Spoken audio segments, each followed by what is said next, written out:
আহা বানু, ডিস্টার্ব করো কেন? বাড়ি চলে যাও, আমার যাইতে দাও। দেখো, তুমি এভাবে আমাদের বাড়ি থেকে যাইও না। আমার বাপ না হয় একটা ভুল করছে, তোমার অপমান করছে, তাহলে কি সেই সাজা আমাকে দিবা তুমি? দেখো বানু, আমার বোঝা শেষ। তুমি আমার বাপরে আমার দিকে ছায়া মাফ করে দাও। আসলে আমি তোমার বাপ, তোমার মা, ভাই, তোমাকে সবারই আমি আপন ভাবছি।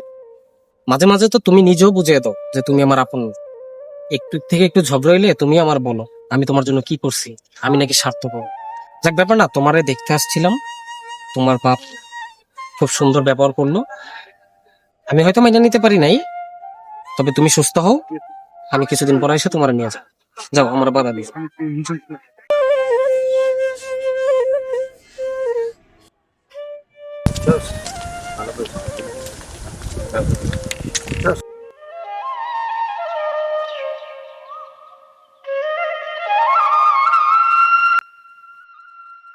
এই কি ব্যাপার আজাদ, কই যেতেছো তুমি?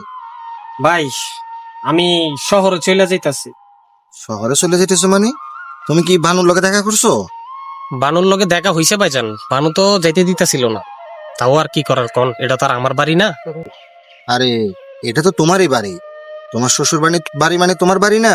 আরো কয়েকদিন থাকো, যাই কি করবা হেনে? না ভাইজান, এটা আপনার মুখে মানাইছে শ্বশুর বাড়ি মানে আমারই বাড়ি। আসলে তো 5 দিন 7 দিন থাকার পর বুঝলাম আসলে এটা আমার কারোই না। এই বাড়িতে আমার আপন বলতেই কেউ নাই।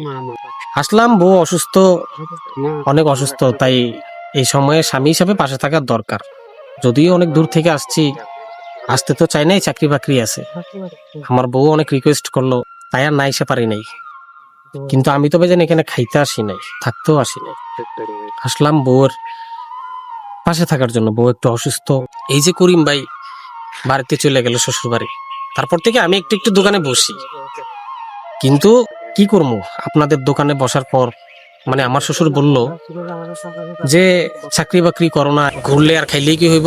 তাইলে ভাইজান কথাটা দেখেন, আমি তো এখানে খাইতে আসি নাই আর থাকতেও আসি নাই। আমি তো আমার স্বার্থে আসি নাই, আমি আমার বউর জন্য আসছি। কিন্তু এখানে 5 দিন 7 দিন থাকার পরেই খাওয়া দাওয়া নিয়ে কথা উঠে গেছে ভাইজান। তো এই কথা আমি আর মাইনা নিতে পারি নাই, তাই ভাবলাম চলে যাই। এই জন্যই আমি বাড়ি থেকে সকাল সকাল বেরিয়ে গেছি ভাইজান। দেখছস আব্বা এগুলো কামটা করলো হইছে? আব্বা কি দিন দিন কি ছোট বাচ্চা হয়ে যেতেছে? হ্যাঁ, আচ্ছা শোনো আজাদ, এই আব্বার কথা তুমি কিছু মনে করো না। আব্বা তো মনে করো বয়স হয়ে গেছে, একটু কেটকেটিল হয়ে গেছে। আর একটা কথা ভাইজান, এই যে ভাবি, ভাবি চলে গেছে, এই যে রাসেলের মা চলে গেল, হ্যাঁ, আপনিও আর বিয়ে করলেন না। এই যে 5 দিন 7 দিন থাকার পর বুঝলাম এই ছেলেটা, এই যে এই ছেলেটা এখানে বড় হয়েছে, তারও দাম নাই। এই ফ্যামিলির সবাই উঠতে বইতে লাথি উষ্টা মারে।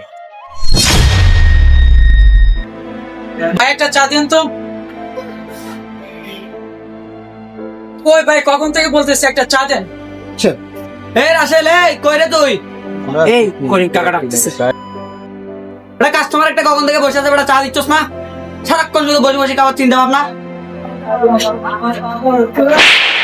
কই থাকস তুই সারাদিন? হ্যাঁ, কাস্টমার একটা কখন থেকে আসি বসে আছে? এই যে খাল দেখলো কই থেকে আসে তোদের? কাজ না করে বসে থাকার সময় যা কাজ করো, ওটা তাড়াতাড়ি যা, যা, তাড়াতাড়ি। এই ছেলেটার মন মানসিকতা কেমন হইতে পারে ভাইজান? এইভাবে পয়রা থাকলে মানুষের অপমানে অবহেলায় নষ্ট হয়ে যাবে ভাইজান। কথা কিন্তু খারাপ কাও নাই। আচ্ছা ভাইজান, তাহলে তো অনেক কথাই কইলাম, দুলিয়া থাকলে মাফ করে দিবেন।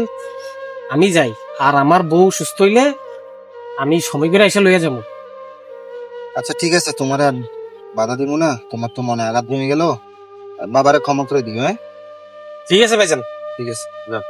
আসলে ভালো থাকবে। হ্যাঁ ঠিক আছে ভাইজান।